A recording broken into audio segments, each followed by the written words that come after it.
A reunião dos 8 países do Tratado de Cooperação da Amazônia decidiu assumir o combate ao desmatamento predatório por meio de políticas públicas que também atendam às necessidades sociais dos povos que vivem na Amazônia, tão carentes de saúde, educação, eletricidade, transporte seguro e de uma justa remuneração por suas economias tradicionais. A declaração oficial de Belém teve o cuidado de não ceder às pressões, nem sempre ingênuas, mas sempre malandras, pelo abandono da exploração do petróleo e de outras riquezas minerais que há abundantemente na Amazônia, em afronta à miséria e subdesenvolvimento dos amazônicos.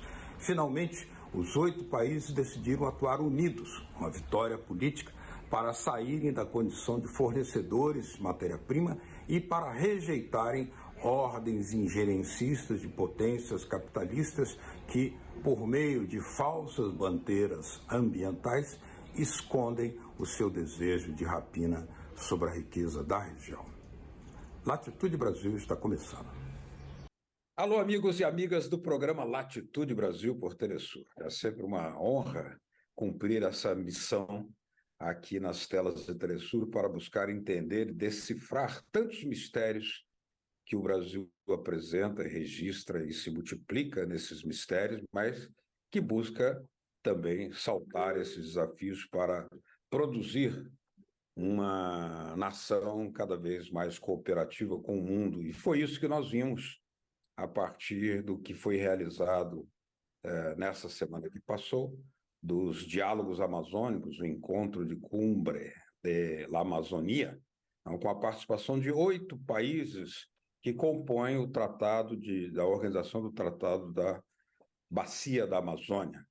E aí se produziu um documento, e houve muitos debates importantíssimos, e para nos falar de Amazônia, nós temos uma honra muito grande de ter aqui conosco a jornalista e radialista Mara Régia de Perna, que durante já 43 anos cobre a Amazônia, cobre todas as pautas que interessam a dimensão humana, a dimensão ambiental, a dimensão ecológica e a dimensão da cultura, lembrando que a cultura é a ecologia da alma, vamos dizer assim. Por isso, Mara Régia, com seu microfone ali do lado, diretamente dos estúdios da Rádio Nacional de Brasília, onde faz o programa Para a Amazônia, vem atender o nosso convite para a nossa aula. Muito boa noite, Mara, seja muito bem-vinda à Latitude Brasil.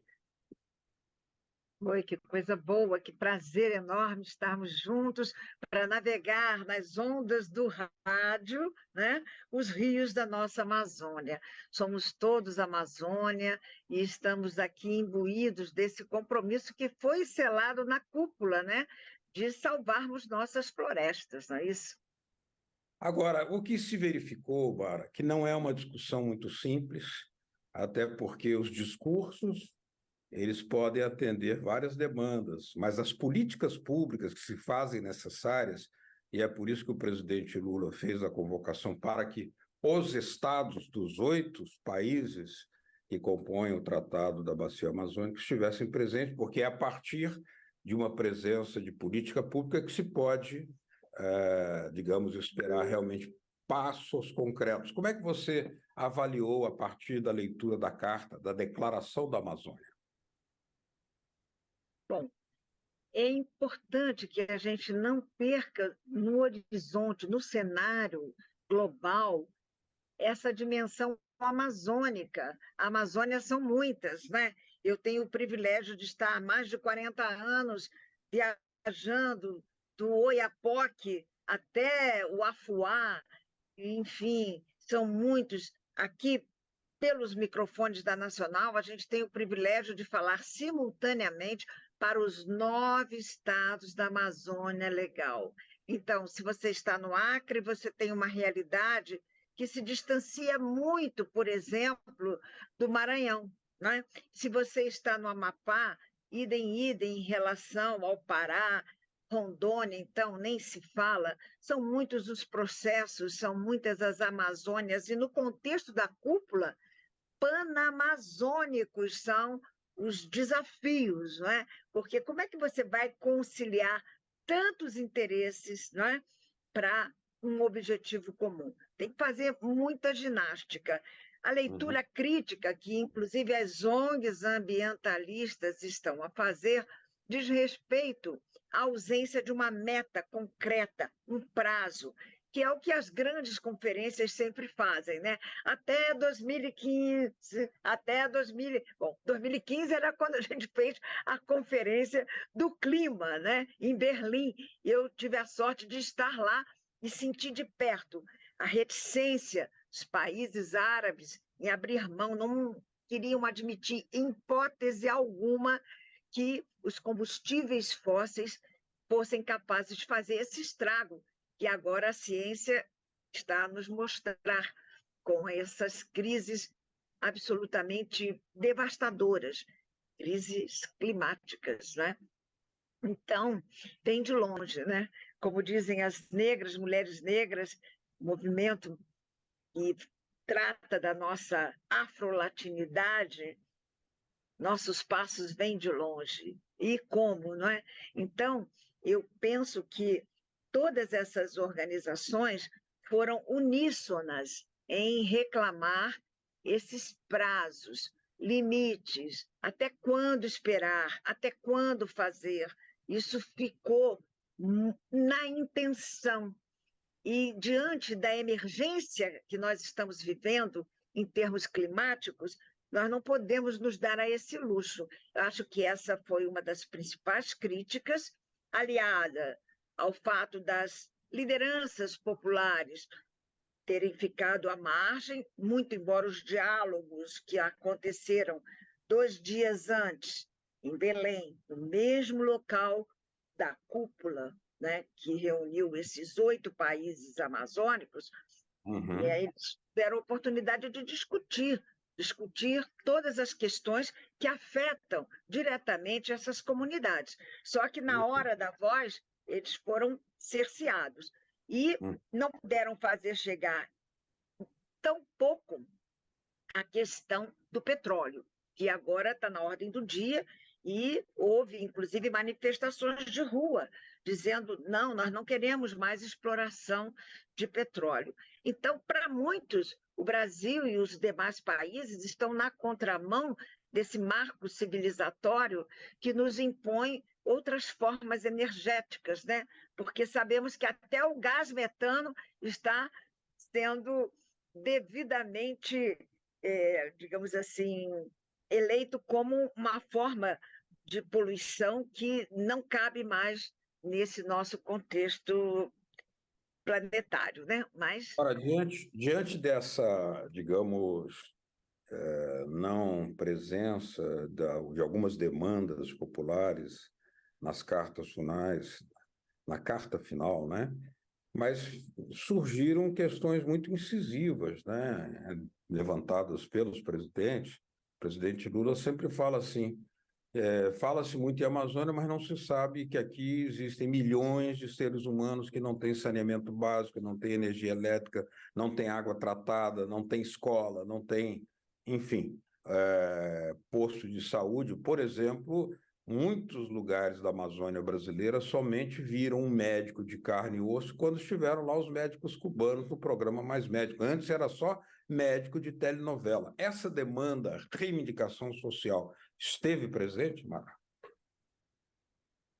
assim, os diálogos foram pontuados justamente por essas questões. Você tem o próprio Estado do Pará, que sediou essa cúpula, que fez esses diálogos. Tem a cidade de Ananindeua, que não é tão longe assim da capital, onde o saneamento básico é de apenas 2% para uma população de mais de 200 mil pessoas, né? É inacreditável, é uma política pública básica, por isso tem esse nome. O saneamento é básico, e enquanto ele não for tratado com a seriedade e urgência que merece, nós vamos continuar convivendo com essas doenças de veiculação hídrica, já que a água é de péssima qualidade, né? E as pessoas não têm outras alternativas. Chega a ser uma ironia, né? Você diante ali do maior rio do mundo e, ao mesmo tempo, limitado no uso da água, cerceado no seu direito à saúde, né?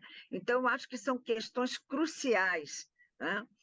Que deveriam ter merecido um espaço de voz mais contundente junto a esses representantes, né, que lá estiveram. Mas, de Agora, eu qualquer notei. forma, a iniciativa. Nós vamos fazer uma pequena pausa no nosso diálogo com a jornalista e radialista Mara Régia de Perna, uma das mais brilhantes e atuantes vozes sobre a Amazônia. São mais de 40 anos cobrindo aquele continente, aquele planeta das águas, mas de seres humanos que também precisam de políticas públicas. Voltamos já já com Latitude Brasil. Até já.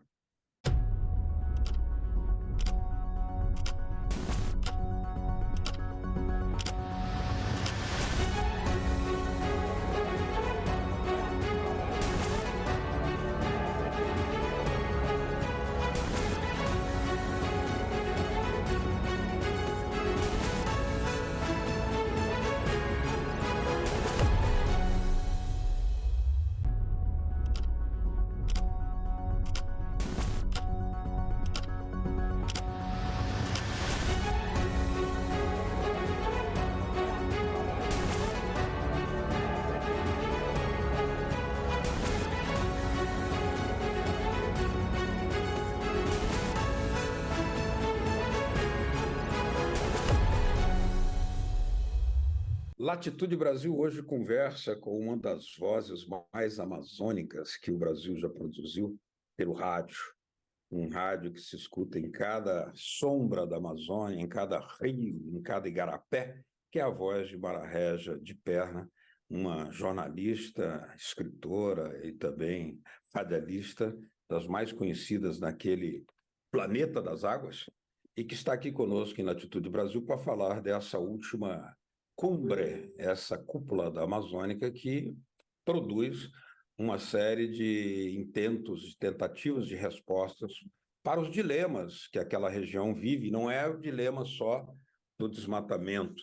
Mara, uma coisa é o desmatamento que tem que ser coibido com políticas públicas, mas há também problemas como o garimpo, no caso brasileiro, diferente da Venezuela, onde há uma empresa estatal cuidando do ouro.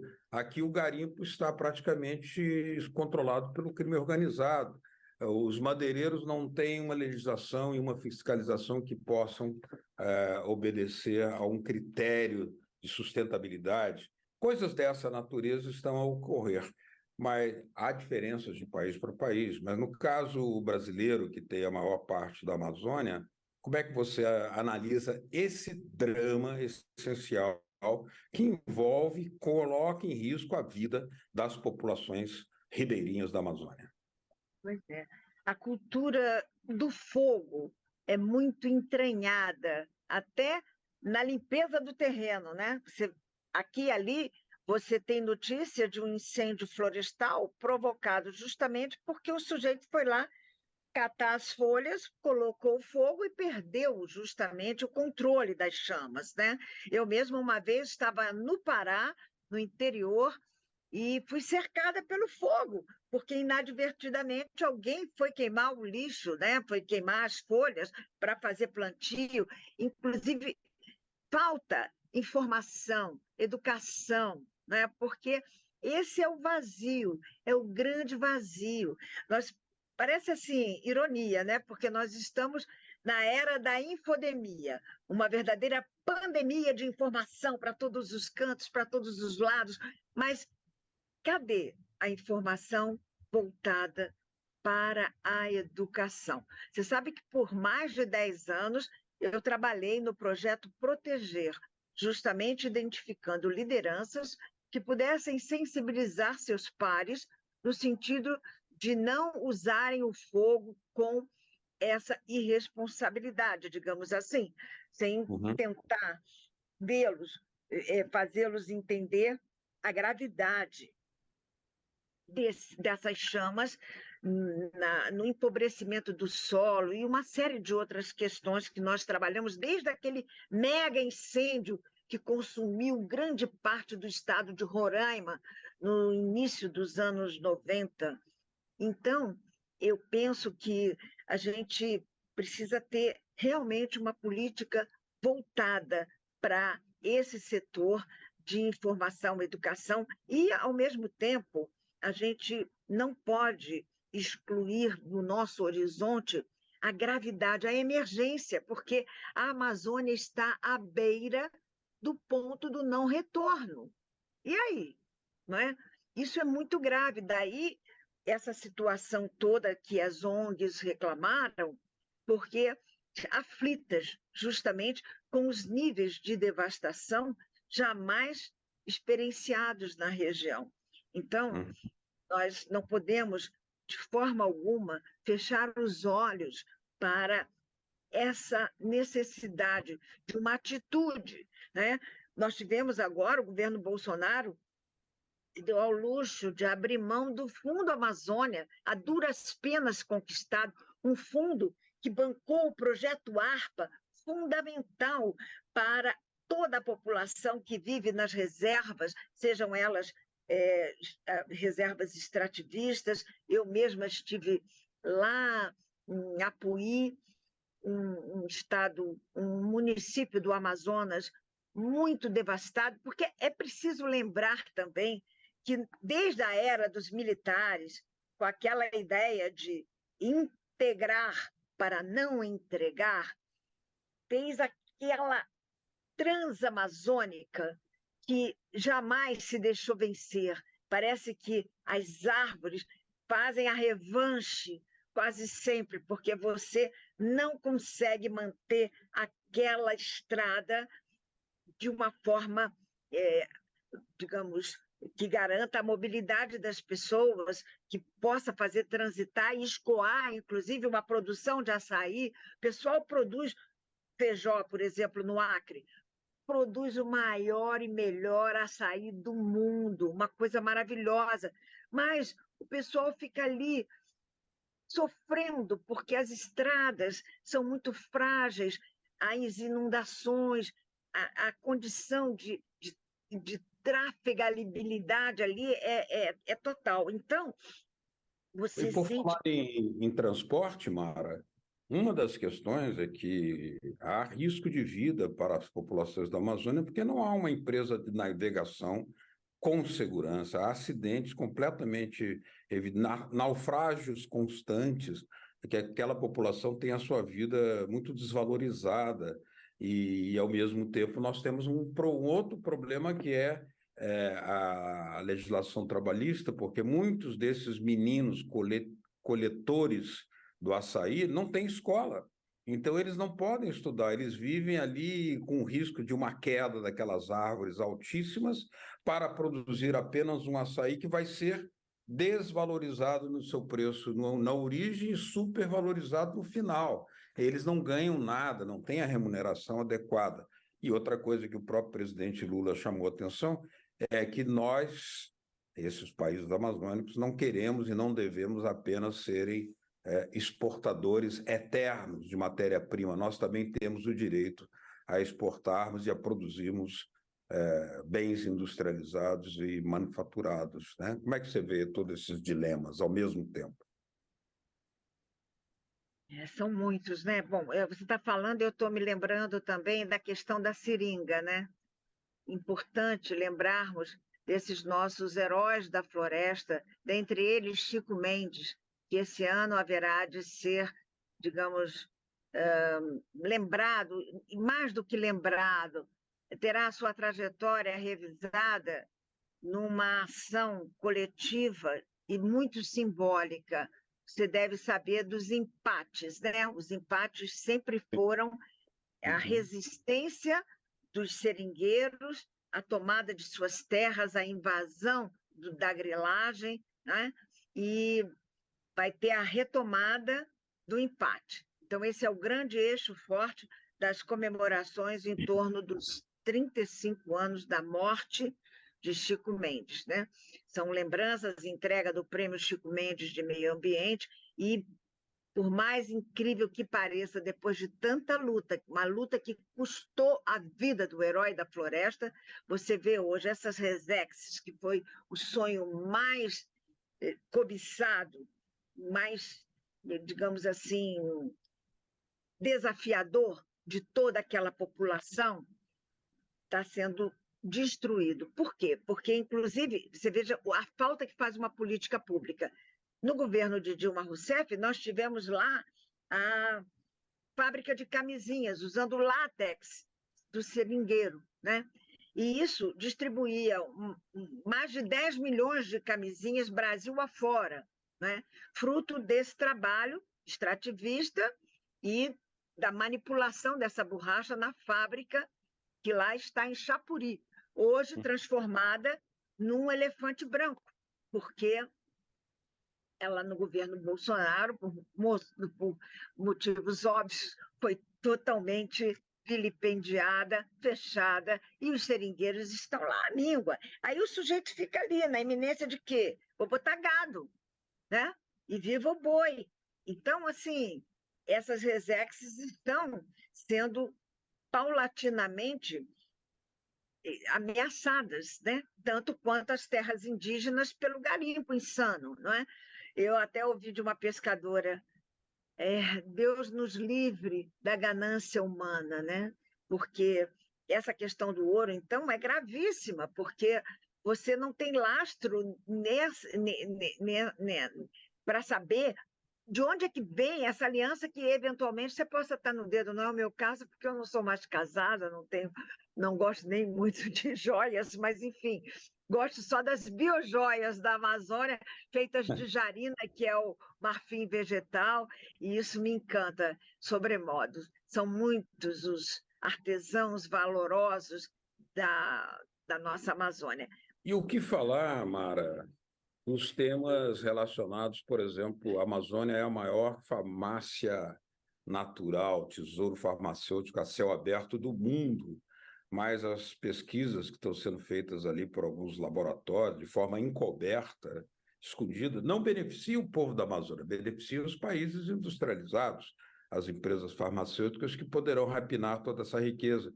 E o que dizer da biopirataria também, além de que nós temos o drama da ausência de empresas de navegação, né, que coloca a vida dos amazônidas em risco permanentemente, constantes naufrágios. O que você pode dizer sobre tudo isso, Mara?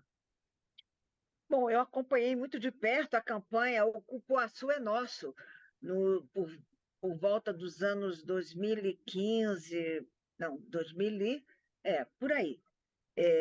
Nós tivemos a surpresa de ver vetada a comercialização dos bombons feitos pelas mulheres no Acre com o cupuaçu, que sempre foi uma referência amazônica, né, na vida de todas as populações, ser vetado lá fora, porque, ao chegar o produto final, lá na Suíça, se eu não me engano, o pessoal disse, não, esse cupuaçu não pode ter esse nome, porque já está patenteado pelo Japão. E foi uma luta, a gente teve que entrar na diplomacia brasileira, o Itamaraty teve que recorrer, e graças a essa ação internacional, eles acabaram por voltar atrás. Você vê até que ponto chega o absurdo de você comercializar um produto genuinamente brasileiro, nativo da nossa Amazônia, né? E, é claro, a gente se reporta a questão da Malásia, o que fez com a nossa seringa, né? Que acabou sobrepujando a nossa produção e se tornando maior produtor de seringa, quando nós tivemos essa supremacia por muitos e muitos anos. Então, realmente são questões que desafiam a segurança, a questão da fronteira. Nós somos um país, né, que a todo momento estamos aí a um passo. Eu vou para Tabatinga, por exemplo, no Amazonas, eu dou 2 passos, eu chego no Peru, né? Eu pego o tuk-tuk-tuk-tuk-tuk, que é uma espécie de bicicleta motorizada, e vou para Letícia, né? Então, assim, a gente está o tempo todo vivendo essas fragilidades. Eu, lá no Vale do Guaporé, em Rondônia, fui várias vezes para justamente observar a desova das tartarugas, e enquanto na legislação brasileira nós estávamos ali protegendo as tartarugas mães, do outro lado da fronteira, a gente tinha o pessoal cozinhando as tartarugas no almoço, na janta. É lógico que o ribeirinho tem que se alimentar, é claro que essas populações têm que ser assistidas, mas, assim, existe uma incompatibilidade, inclusive de legislação, que impede uma vigilância mais sensível, né? Então, É. são muitas as questões. Por isso que o presidente Lula, ao convocar essa reunião dos países da Bacia Amazônica, no tratado, Organização do Tratado da Bacia Amazônica, ele cobra e convoca para uma produção comum de políticas públicas, os estados coordenadamente, né, para que nós possamos dar uma resposta ao mundo de desenvolvimento, mas, sobretudo, também de um desenvolvimento sustentável para a Amazônia, porque não se pode só preservar sem ter um cuidado com a preservação dos seres humanos, que lá não tem nem água tratada, nem eletricidade, nem saúde, Pois e é. que pode ser resolvido sim, né, Mara? E o presidente encerrou o seu discurso na cúpula falando justamente desse passo gigantesco que foi dado na direção da COP30. Até lá, nós ainda teremos muitas oportunidades de nos debruçarmos sobre esses 113 artigos dessa declaração, né, da cúpula, ou Carta de Belém, e temos muito trabalho pela frente, mãos à obra, e a gente tem que fazer daquele slogan que foi cunhado na declaração Unidos pelas Florestas, né? Um lema de vida e de compromisso de todos nós que vivemos essa cidadania planetária. Só temos essa casa para viver. Cuidar dela é o nosso dever de casa. Contaremos com a sua voz sempre amazônica, sempre em defesa dos povos da Amazônia, também da floresta, mas com uma relação inteligente, científica, com uma tecnologia mais apropriada, adequada para um modelo de desenvolvimento sustentável da região. As portas de Latitude Brasil estarão sempre abertas para você, Mara Regis. Te agradeço muito pela sua presença aqui. Até a próxima oportunidade. Tá bem? Até a próxima. Vamos continuar navegando nas ondas do rádio. É Grande isso aí. beijo para É isso todo aí. mundo. Buenas É isso. noches! Boa noite a todos vocês que nos acompanharam aqui nesse diálogo com Mara Regia. Muito obrigado pela sua presença. Estaremos novamente na semana que vem buscando entender cada vez mais profundamente esse chamado gigante do Sul, o Brasil, em Latitude Brasil. Até a próxima. Tchau.